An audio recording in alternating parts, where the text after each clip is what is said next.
उन्होंने वो बदलाव देखा है सन 2007 में पूर्ण बहुमत की सरकार में बहन जी का, वो 4 बार मुख्यमंत्री होना, बहन जी का वो काम, वो विकास लोगों ने देखा है, वो शिक्षा स्वास्थ्य रोजगार के प्रति वो नाली खड़ंजाओं को लोगों ने देखा, उन गलियों को देखा है, उन कांसरियाराम आवासों को देखा है। भारतीय जनता पार्टी, कांग्रेस या आम आदमी पार्टी की अगर बात करें तो लोगों त्रस्त हो गए हैं लोग। भारतीय जनता पार्टी को केंद्र में झेल झेल के लोग त्रस्त हो गए, इस बार असल में बदलाव देखना चाहते हैं। और 5 फरवरी को दिल्ली में विधानसभा का चुनाव होने वाला है और 8 तारीख को तय होगा कि दिल्ली में किसकी सरकार बनेगी। बहुजन समाज पार्टी ने दिल्ली विधानसभा के 70 सीटों पर उम्मीदवार देकर सबको अचंभित कर दिया था। कुछ लोग कह रहे थे कि मायावती जी 10-20 सीटों पर लड़ेंगी, लेकिन 70 के 70 सीटों को देकर सबको चौंका दिया है। तो क्या लग रहा है इस बार दिल्ली में सत्ता की चाबी बहन मायावती जी के पास होने वाली है? तमाम बातचीत करने के लिए हमारे साथ देवली विधानसभा सीट से बहुजन समाज पार्टी के प्रत्याशी डॉक्टर अस्मिता सिंह जी हैं, इनसे बातचीत करेंगे। मैम, आप देवली से चुनाव लड़ रही हैं, गली गली में जा रही हैं, लोगों से जनसंपर्क कर रही हैं, क्या माहौल दिख रहा है आपको? पहले तो आपको और चैनल के लोगों को बहुत बहुत धन्यवाद। और आप लोग इतने दूर से हमें कवर करने आए, क्योंकि ग्राउंड पे तो हम काम तो करते हैं लेकिन हमें दिखाया नहीं जाता, तो इसलिए हमारी चीजें लोगों तक पहुंच नहीं पाती। तो इसलिए लोग कहते हैं कि बहुजन समाज पार्टी काम नहीं कर रही है, लेकिन हम ग्राउंड पे काम करते हैं। पहली चीज। दूसरी चीज की बहुजन समाज पार्टी ने इस बार दिल्ली की 70 से 70 विधानसभाओं पे जो कैंडिडेट उतारे हैं उन्होंने, तो सबसे बड़ी चीज की बिना जनबल के कोई भी चुनाव नहीं लड़ता, और हमारे पास इस बार जनबल है। और ये एक ऐसी लड़ाई है लोकतंत्र वर्सेस नोटतंत्र की, जो कि जिसमें हम लोग लोकतंत्र के पक्षधर हैं, और लोकतंत्र के पक्ष में हम लोग डोर टू डोर अभी कैंपेनिंग कर रहे हैं। लोगों की वोट की वैल्यू बता रहे हैं कि जो आपके वोट को दारू में और पैसे में जो खरीदने का काम कर रहे हैं, 2100 रुपए, 1000 रुपए, 2500 रुपए, इस तरह के लुभावने वादे कर रहे हैं, उनसे बचने के लिए हमें क्या करना चाहिए, किसे वोट करना चाहिए, उनको ये चीजें बता रहे हैं। कैसे देख रही है मैम? एक तरफ भाजपा है, आम आदमी पार्टी है, कांग्रेस है, बहुजन समाज पार्टी उत्तर प्रदेश में सत्ता में रही है, तो दिल्ली विधानसभा 70 सीट उतारने की क्या जरूरत थी आपको? बिल्कुल जरूरत थी। ये जो है देश की तीसरी नेशनल पार्टी है, तो ये तो पूरे देश के सारे राज्यों में ये चुनाव लड़ती है और लड़ती रहेगी। हर जगह हमारा वोट बैंक है और हर जगह हमारे लोग हैं, काफी तादाद में हमारे बहुजन समाज के लोग हैं, तो बिल्कुल चुनाव लड़ना तो लाजमी सी बात है। और दूसरी बात, भारतीय जनता पार्टी, कांग्रेस या आम आदमी पार्टी की अगर बात करें तो लोगों त्रस्त हो गए हैं लोग। भारतीय जनता पार्टी को केंद्र में झेल झेल के लोग त्रस्त हो गए, इस बार असल में बदलाव देखना चाहते हैं। और उन्होंने वो बदलाव देखा है सन 2007 में पूर्ण बहुमत की सरकार में बहन जी का, वो 4 बार मुख्यमंत्री होना, बहन जी का वो काम, वो विकास लोगों ने देखा है, वो शिक्षा स्वास्थ्य रोजगार के प्रति वो नाली खड़ंजाओं को लोगों ने देखा, उन गलियों को देखा है, उन कांसरियाराम आवासों को देखा है, उन मेडिकल कॉलेजों को देखा है, वो यहाँ तक कि विकलांग लोगों के लिए भी जो यूनिवर्सिटीज चलाई है उनको देखा है, मुस्लिम यूनिवर्सिटीज जो है चली है उनको देखा है लोगों ने। तो उससे लोग प्रभावित होकर इस बार दिल्ली में परिवर्तन करना चाह रहे हैं, क्योंकि यहाँ के सरकारी स्कूलें बंद करने की बात हो रही है, लोगों को फ्री दारू बांटने की बात हो रही है, यहाँ दारू माफिया घूम रहे हैं, यहाँ टैंकर माफिया घूम रहे हैं, इन सब चीजों से बिल्कुल छुटकारा पाना। अरविंद केजरीवाल पूर्व मुख्यमंत्री हैं दिल्ली के, वो जब भी प्रेस कॉन्फ्रेंस करते हैं अपने ऑफिस में बाबा साहब की फोटो लगाते हैं और कहते हैं कि बाबा साहब का असली वारिस हम हैं। बहुजन समाज, दलित समाज, वाल्मीकि समाज, जाटो समाज, तमाम समाज हमारे साथ है, तो बहुजन समाज पार्टी को कैसे वोट मिलेगा? अच्छा ठीक है, उनके साथ है, तो आपको एक चीज जरूर पता होगा कि पार्लियामेंट के भीतर से बाबा साहब की जब प्रतिमा हटा दी गई तो ये वारिस कहाँ चला गया था? ये वारिस नहीं, ये बहुजन समाज पार्टी का एक वायरस है। हाँ, क्योंकि इनको वहां पे आना चाहिए था ना। बाबा साहब के नाम पे तो इतने बड़े बड़े मैनिफेस्टो बना के आप घूमते हो, मैं संविधान का पालन करता हूँ, बाबा साहब की फोटो दिखाने से हो जाता है क्या? बाबा साहब को आपने पढ़ा है, जाना है बाबा साहब ने कितना क्या चीज है बाबा साहब का नाम लेने की भी उनकी नाम, बाबा साहब का अगर ऐसे लोग नाम लेते तो बाबा साहब की छवि खराब होती है। इससे ज्यादा कुछ नहीं होता है, फोटो लगा के फोटोबाजी करनी है, शोबाजी करनी है, लेकिन बाबा साहब को मानते हैं, बाबा साहब की नहीं मानते हैं। अरविंद केजरीवाल क्या लग रहा है? वो कह रहे हैं कि दिल्ली को हमने लंदन बना दिया, पेरिस बना दिया, महिलाओं को बस फ्री दे दिया, महिलाओं को 2100 रुपया देंगे, महिला हमारे साथ आ जाएंगी। तो आपको कैसे महिला वोट देंगी? बिल्कुल महिलाएं उनके साथ नहीं है। हम क्षेत्र में जाते हैं और महिलाएं सीधे कहती उनकी एक स्कीम जो फ्री है, बस का हो चाहे जो भी हो, बिजली पानी की बात करते हैं ना, हम कहते हैं अगर फ्री करना है तो पूर्णतः आप फ्री करो ना, आप 400 करो, 1000 यूनिट करो, आप 200 यूनिट का लिमिट क्यों रखा? यानी कि हमारा आदमी सिर्फ 200 यूनिट में ही सिर्फ बंधा रह जाए, इससे ज्यादा नहीं। उसके घर में एसी नहीं चल सकती, उसके घर में कूलर नहीं चल, भाई जाहिर सी बात है ये सब चलेंगे तो ज्यादा, जितने संसाधन होंगे उतना बिजली बिल बढ़ेगा।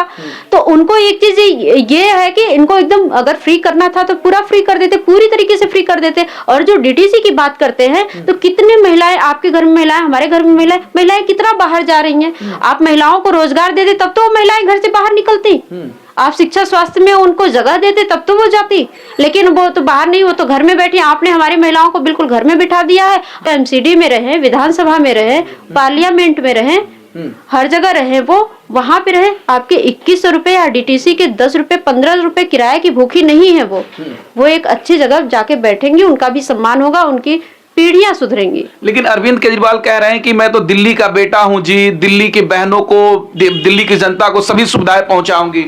वो कौन सी माता है, कभी उसको भी आप रिपोर्ट करके लाओ ना। कौन सी वो बहन है जो केजरीवाल जैसा भाई चाहती है? कौन सा ऐसी वो माता है जो केजरीवाल जैसा बेटा चाहेगी? कौन सा ऐसा कुपुत्र होगा किसका? मैं तो कभी नहीं चाहूंगी कि ऐसा हमारा भाई हो, बिल्कुल नहीं चाहूंगी ऐसे भाई कि जो हमारे पिताजी को दारू पिला पिला के जो है उनको खराब कर दे, जिंदगी खराब कर दे। वो महिला कभी नहीं चाहेगी कि उसके पति को कोई दारू पिला के उसे जान से मार दे, वो महिला विधवा हो जाए। कोई बेटा इतना कुपुत्र कैसे हो सकता है? कोई भाई इतना बुरा भाई कैसे बन सकता है? जो लोग चल रहे रोड पे, एक्सीडेंट हो रहे हैं, ऑन द स्पॉट खत्म हो जा रहे हैं। तो ऐसे भाई, ऐसे बेटों की जरूरत नहीं है। क्या लग रहा है, जब मायावती जी उत्तर प्रदेश की मुख्यमंत्री थी तो मुस्लिम समाज के कई मंत्रियों को मंत्री बनाया था, तो क्या यहाँ पर बहुजन समाज के साथ साथ मुस्लिम समाज बहुजन समाज पार्टी की तरफ, अपने अगली पार्टी की तरफ लौट के आ रहे हैं मुस्लिम समाज? जी बिल्कुल, इस बार आदरणीय बहन जी ने जो है 7-8 मुसलमानों को टिकट दिया। हमारी बगल की विधानसभा लग रही है, संगम विहार विधानसभा है, एक वकार जी को दिया है, एक जकीउल्ला जी को यहाँ संगम विहार से दिया है। काफी ऐसे हैं जो कि पहले से भी चुनाव लड़ चुके हैं, पदाधिकारी रहे हैं ये लोग। इनको फिर से बहन जी ने इन्होंने पार्टी छोड़ के कहीं और अपना घर नहीं देखा, क्योंकि इनका एक राजनीतिक जो घर है बहुजन समाज पार्टी, इन्होंने विचारधारा समझ ली, इन्होंने कहीं छोड़ा नहीं, तो इसलिए इनको वापस से मिला है। तो दिल्ली में बदलाव का माहौल दिख रहा है आपको? इस बार सत्ता बदलाव होगा, परिवर्तन होगा? आपको नहीं दिख रहा है? आप तो हमसे ज्यादा घूम रहे हैं। लेकिन केजरीवाल तो कह रहे हैं फिर हम मुख्यमंत्री बन रहे हैं। कहने से क्या होता है? वो तो बहुत बड़ी बड़ी बातें कह रहे थे। वो तो कहते हैं फिर आएंगे केजरीवाल, तो हम तो कहते फिर जाएंगे केजरीवाल। एक मैम आरोप लगता है कि बहुजन समाज पार्टी पैसा लेकर टिकट देती है, इसमें कितनी सच्चाई है? क्या बहन जी की छवि को बदनाम करने के लिए इस तरह से आरोप लगाया जाता है? जी बिल्कुल, ये बदनाम करने की एक बहुत बड़ी सोची समझी साजिश है। यहाँ पे मैं सुन रही हूँ करोड़ों रुपए दे के ये लोग भारतीय जनता पार्टी से, आम आदमी पार्टी से और बाकी जो भी कांग्रेस वगैरह से ये लोग टिकट लाते हैं। बीएसपी ने तो, मैं आपको लग रहा है कि मेरे पास पैसे हैं करोड़ों रुपए? मैं तो अपना किसी तरीके से मैं अपना चला लूं, वही बड़ी बात है। मैं तो जनता के बीच जाती हूँ, जनता के यहाँ जाती हूँ। मेरा तो अब कार्यालय हो गया है, नहीं तो जनता का घर ही हमारा कार्यालय था। हमारे पास तो कुछ भी ऐसा नहीं था, लेकिन प्रदेश कमेटी से लेकर आदरणीय बहन जी ने कहीं से हमारे पास कोई ऐसी डिमांड नहीं थी कि हमें तो पहले तो लोगों ने जब हमारा नाम रखा चुनाव के लिए, हमारे पास 7 संगठन और 4 पार्टियों का सपोर्ट है। सारे लोगों ने हमें समर्थन दिया है, जनता का, सर्व समाज का समर्थन है। तो मैं जब उनको ऐसा बोल रही हूँ कि नहीं मैं नहीं लड़ सकती चुनाव, क्योंकि मेरे दिमाग में भी वो चीज बैठी थी कि क्या पता बहुत पैसे लगते, बहुत होते, कुछ नहीं होता है। जनता अपने गाड़ी से चल रही है, अपने चीजों से चल रही है, अपने घर से खा के चल रही है, हमारे साथ चल रहे हैं वो लोग। और रही बात पार्टी को पैसे देने की, फंड देने की, तो ऐसा कभी भी नहीं हुआ कि मैंने 1 रुपए दिया हो। बल्कि प्रचार सामग्री से लेके हर चीज मेंटली मुझे मोटिवेट करना, सारा जिम्मेदारी प्रदेश कार्यालय से, प्रदेश कमेटी से लेके और हमारे जिला कमेटी के लोग उठा रहे हैं। मैम दिल्ली में 70 विधानसभा का सीट है, 35 सीटें चाहिए सरकार बनाने के लिए। अगर बहुजन समाज पार्टी 30 सीटें जीत जा रही है, कांग्रेस 5 सीटें जीत जा रही है और कांग्रेस आपको समर्थन दे रही है, तो क्या आप लोग उसका समर्थन लेकर सरकार बनाएंगे दिल्ली के अंदर? देखिए, जो समर्थन देगा उसका स्वागत है, हम उसके साथ हैं, बिल्कुल सरकार बनाएंगे। और मिलके हम तो चाहते हैं कि एक सुशासन हो, कुशासनों से दूर रहे हम। जो है बाकी बहन जी का जो निर्णय होगा वो तो सर्वोपरि है ही, लेकिन मेरा तो इतना मानना है कि जो समर्थन देगा उसका स्वागत है। बहन जी जब 2007 में मुख्यमंत्री बनी थी तो उस समय कहा जा रहा था कि उत्तर प्रदेश में कानून का राज था, सब सुखी थे, सब लोगों को मान सम्मान मिल रहा था। कुछ लोग आरोप भी लगाते हैं कि सिर्फ वो बहुजनों का काम करती थी और भेदभाव करती थी। ब्राह्मण समाज के जो गरीब तबके के लोग थे, बहन जी ने उनको भी आवाज दिया है। बहन जी ने जो सवर्ण समाज से लेके जो एससी कैटेगरी के थे, जो ओबीसी कैटेगरी के थे, बहन जी ने जिसको जरूरतमंद समझा सबको नौकरी दिया है, सबको शिक्षा स्वास्थ्य रोजगार मिला, सबको मकान मिला है, सबको रोड नाली खड़ंजा मिला है। तो ये तो नहीं कह सकते, बिल्कुल भी नहीं कह सकते कि ये जो है सिर्फ एक तबके के लिए बहन जी ने किया। ये बहन जी को जो लोग बदनाम करते हैं वो लोग कहते हैं। ये क्या कहेंगी? अरविंद केजरीवाल कह रहे थे एक प्रेस कॉन्फ्रेंस में कि जो पार्टियां अकेले चुनाव लड़ रही है वो भाजपा की, वो शब्द मैं नहीं कह सकता हूं, भाजपा को फायदा पहुंचाने के लिए चुनाव लड़ रही है।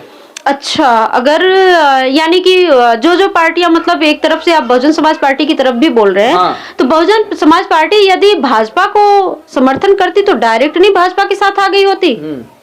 ये तो सोचने वाली बात है।